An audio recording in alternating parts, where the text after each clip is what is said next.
মন মতো করে সবজি রান্না করতে জানলে কিন্তু সবজিটা খেতে দারুণ লাগে। আর এই রেসিপিটা ছিল আমার মার। আমার মা হচ্ছে নারকেল বাটা দিয়ে হচ্ছে একটা সবজি রান্না করে, সেটা যদিও আমি অনেকবার চেষ্টা করেছি, বাট আমি পারি না। আর আমি এদিকে রান্না করছিলাম নিরামিষের হচ্ছে মাংস, যেটাকে হচ্ছে কি বলবো, খেতে অনেকটা মাংসের মতোই বলে, বাট এটা ছিল কাশ্মীরি।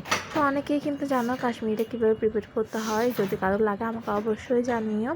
তো দেখে হচ্ছে আমি মোটামুটি রান্না করে নিচ্ছিলাম, আর হচ্ছে একটা টমেটোও কেটে নিয়েছিলাম, যেহেতু আজকে শুক্রবার ছিল আর বাসায় সপ্তাহ নিরামিষ রান্না হবে। আমার হাতের রান্নাগুলো অনেকে অনেক বেশি পছন্দ করে, আবার অনেকে তেমন একটা কোনো রেসপন্স করে না। এদিকে যারা পছন্দ করো তাদেরকে অনেক অনেক বেশি ধন্যবাদ। এদিকে হচ্ছে আমি কিন্তু গরম পানি করে নিয়েছিলাম। আর এই যে তেলটা দেখছো, যেহেতু আমি ওখানের মধ্যে আলুগুলো ভেজে রেখেছিলাম, আর সেই ডেকচিটার মধ্যে হচ্ছে গরম পানি করে নিয়েছিলাম। এরপরে এই যে কাশ্মীরিগুলো দিয়ে নিচ্ছি, এগুলো হচ্ছে একটা ব্লক চলে আসলে তোমরা দিয়ে দিতে পারো। আর জানো তো, আমার না নিরামিষের মধ্যে কাশ্মীরি আর হচ্ছে পনির খেতে দারুণ লাগে। এগুলোর টেস্ট হচ্ছে আমি অন্য কোনোটার সাথেই মিলাতে পারি না। তো তোমাদের কার কী খেতে অনেক বেশি ভালো লাগে আমাকে কিন্তু অবশ্যই জানিও।